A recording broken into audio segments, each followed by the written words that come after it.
Hello বন্ধুরা, আসসালামু আলাইকুম। কেমন আছেন সবাই? আশা করছি নিশ্চয়ই ভালো আছেন।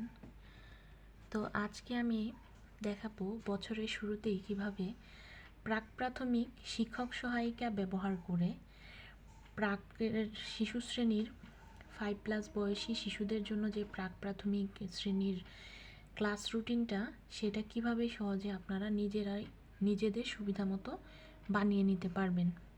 তো চলুন দেখা যাক সেই কাজটা কিভাবে করা যাবে খুব সহজেই।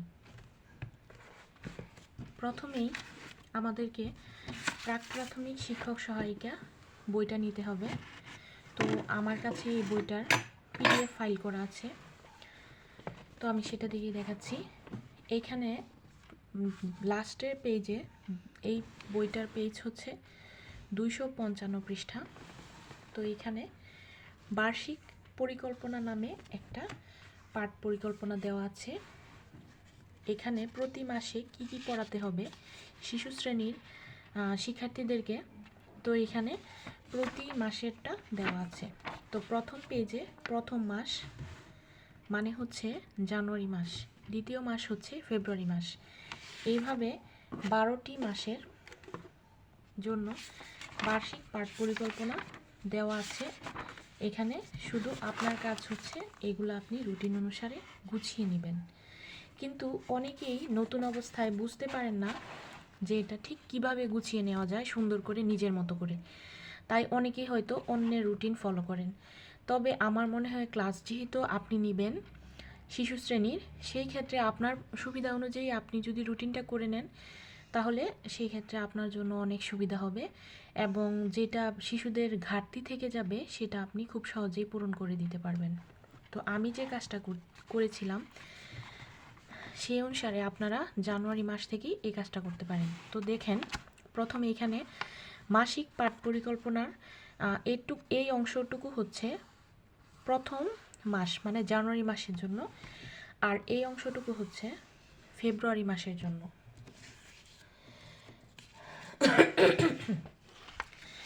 জানুয়ারি মাসের অংশটাকে আপনারা ভাগ করার আগে আপনারা একটু রুটিনটা ফলো করবেন। সেই ক্ষেত্রে রুটিনটা আপনারা 20 পৃষ্ঠার মধ্যে পেয়ে যাবেন। তো এইখানে দেখুন, রুটিনকে আমি 9টা ভাগে ভাগ করে নিয়েছি। এই রুটিনের 9টা ভাগের মধ্যে দেখেন উল্লেখ আছে দৈনিক সমাবেশ ও ব্যায়াম, দ্বিতীয় ভাগ হচ্ছে ভাষা ও যোগাযোগ, তৃতীয় হচ্ছে সৃজনশীলতা ও নান্দনিকতা এবং মূল্যবোধ ও নৈতিকতা। তারপর 4 নম্বরে আছে ভাষা ও যোগাযোগ, বিশ্রাম, গাণিতিক যুক্তি এবং বিজ্ঞান ও প্রযুক্তি, পরিবেশ ও জলবায়ু এবং নির্দেশনার খেলা, শারীরিক মানসিক স্বাস্থ্য ও সুরক্ষা এবং সামাজিক ও আবেগিক, ইচ্ছে মতো খেলা ও মজা করে শেষ করি। এই ধাপগুলো এবং কি কি বারে আপনি কি কি নেবেন সেরকম একটা নির্দেশনা এই রুটিনে দেওয়া আছে। এই ক্ষেত্রে আপনি যে কাজটা করবেন, আপনি মাসিক পাঠ পরিকল্পনা অনুসরণ করে আমি 2 মাসেরটা একসাথে তৈরি করি, কারণ দেখা যায় যে জানুয়ারি মাস এবং ফেব্রুয়ারি মাস মিলিয়ে কিছু বন্ধ, কিছু সমস্যা, কিছু আনুষ্ঠানিকতা থেকেই যায়, যার জন্য কিছু কিছু ক্লাসে কিছু গ্যাপ পড়তে পারে। সেই গ্যাপটা পূরণের জন্য আপনি 2টা রুটিন একসাথে করে নেবেন, 2টা মাস সমন্বয় করে, যেন আপনি 1 মাসের গ্যাপটা অন্য মাসের মধ্যে মানে 2 মাসের গ্যাপটা যদি একবারে নিতে পারেন তাহলে ঘাটতি থাকবে না, যদি কোথাও ঘাটতি থাকে সেটাও ফিল আপ হয়ে যাবে। তো সেই ক্ষেত্রে আপনাকে প্রথম যেটা করতে হবে, এরকমভাবে আপনি রুটিন অনুসারে এই ভাগগুলো লিখে নেবেন। 1 2 3 4 5 6 7 8, এখানে 8টা করেছি আর এখানে কিন্তু 9টা আছে। তো এখানে দেখেন রুটিনের মধ্যে ভাষা ও যোগাযোগ, ভাষা ও যোগাযোগ 2টা অংশ কিন্তু একই কাজ, সেজন্য আমি একটা অংশে নিয়ে আসছি। এখন এইখানে জানুয়ারি মাসের যে কাজগুলা, যেমন দৈনিক সমাবেশ ও ব্যায়ামের কাজগুলো আপনি প্রথম মাস এবং দ্বিতীয় মাসেরগুলা লিখে ফেলবেন। সেই ক্ষেত্রে প্রথম মাস এবং দ্বিতীয় মাসের কাজগুলো দেখবেন যে মিলে যাবে কিছু কিছু কাজ। যেমন 1 নং ব্যায়াম জানুয়ারি মাসেও আছে, ফেব্রুয়ারি মাসেও আছে। সো সেটা আপনার 2 বার লেখার প্রয়োজন নেই, আপনি এখানে 1 বার লিখবেন, ব্যায়াম নং 1। এবং আরেকটা কাজ করতে পারেন, বইয়ে এগুলা শিক্ষক সহায়িকায় পেজগুলা লাল কালি দিয়ে লিখে রাখতে পারেন, যাতে প্রয়োজন অনুসারে আপনি খুঁজে পান, সেই জন্য। তো এইভাবে দৈনিক সমাবেশের কাজ এবং ভাষা যোগাযোগের কাজগুলো কিছু কিছু ক্ষেত্রে এক একটা টপিক আলাদা থাকে, ছড়াগুলো একসাথে করে ফেলবেন।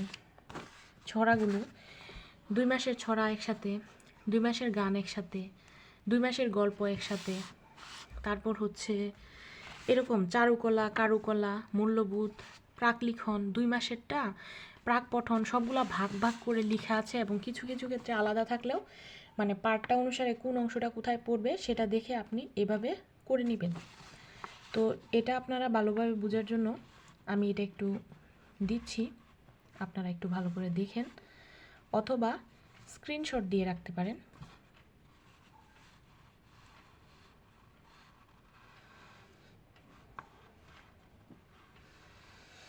অথবা আমি ছবি উঠে কমেন্ট বক্সে দিয়ে দিব, আপনারা এটা দেখে বুঝতে পারবেন। এখানে একটু এলোমেলো আছে, আমি সেটা সুন্দর করে আগে গুছিয়ে নিয়েছি। তারপরে কাজ হচ্ছে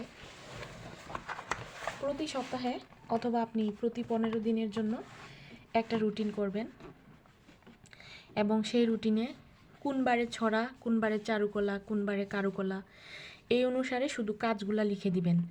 সেই ক্ষেত্রে দেখবেন কাজগুলো সবগুলা ঠিকমতো শেষ হচ্ছে কি না, এবং শেষ হওয়ার পরে যখন আবার আপনার রুটিনে এটা আসবে কিন্তু কাজটা শেষ হয়ে গেছে, তখন আপনি রিপিট করে নেবেন, এবং শিক্ষার্থীদের যেখানে ঘাটতি আছে আপনি ঘাটতিগুলো ফিল আপ করে দিবেন। এই পদ্ধতি অনুসরণ করে যদি আপনারা রুটিনটা করেন, তাহলে সেই ক্ষেত্রে আপনাদের কারো সাহায্যের প্রয়োজন হবে না, আপনারা নিজেরাই সুন্দর একটা রুটিন করতে পারবেন। তো আশা করছি এই ক্ষেত্রে যদি আপনাদের কোনো প্রশ্ন থাকে তাহলে আমাকে অবশ্যই জিজ্ঞাসা করতে পারেন কমেন্ট করে, আমি আপনাদেরকে যথেষ্ট সাহায্য করার চেষ্টা করব। তো ভিডিওটি ভালো লাগলে অবশ্যই লাইক, কমেন্ট, সাবস্ক্রাইব করবেন এবং শেয়ার করবেন। তো ভালো থাকবেন, আল্লাহ হাফেজ।